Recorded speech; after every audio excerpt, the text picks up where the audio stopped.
DNA replication is a fundamental process in which genetic information is copied before cell division. DNA exists as a double helix structure with two complementary strands held together by hydrogen bonds between base pairs. The replication process begins with an enzyme called helicase, which unwinds the double helix and breaks the hydrogen bonds between base pairs. As helicase moves along the DNA, it progressively unwinds the helix, creating what's known as a replication fork. The unwound DNA creates a replication fork with two template strands. Each original strand serves as a template for the synthesis of a new complementary strand. DNA polymerase then adds complementary nucleotides to each template strand. According to base pairing rules, adenine pairs with thymine and cytosine pairs with guanine.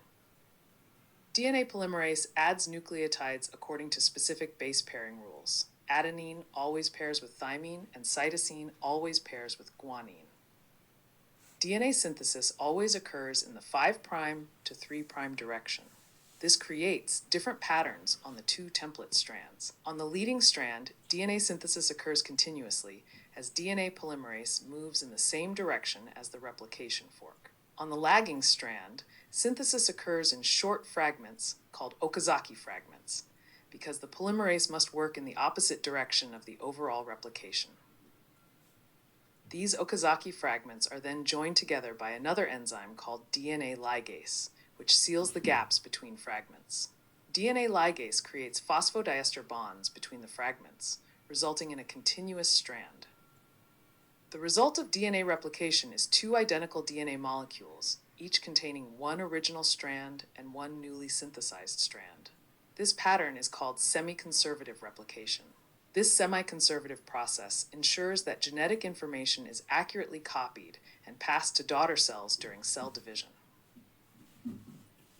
RNA differs from DNA in several important ways. While DNA is double-stranded, RNA is typically single-stranded. RNA contains the sugar ribose instead of deoxyribose and uses uracil instead of thymine. Transcription begins when RNA polymerase binds to the promoter region of DNA. The enzyme unwinds a small section of DNA and begins synthesizing an RNA strand using the template strand as a guide.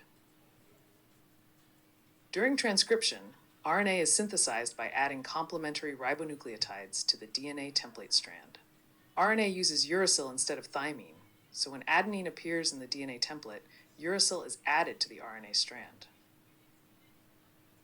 There are three main types of RNA, each with distinct functions in the cell. Messenger RNA, or mRNA, carries genetic information from DNA to ribosomes for protein synthesis. Transfer RNA, or tRNA, has a distinctive cloverleaf structure and brings specific amino acids to the ribosome during protein synthesis. Ribosomal RNA, or rRNA, forms part of the structure of ribosomes, the cellular machinery for protein synthesis.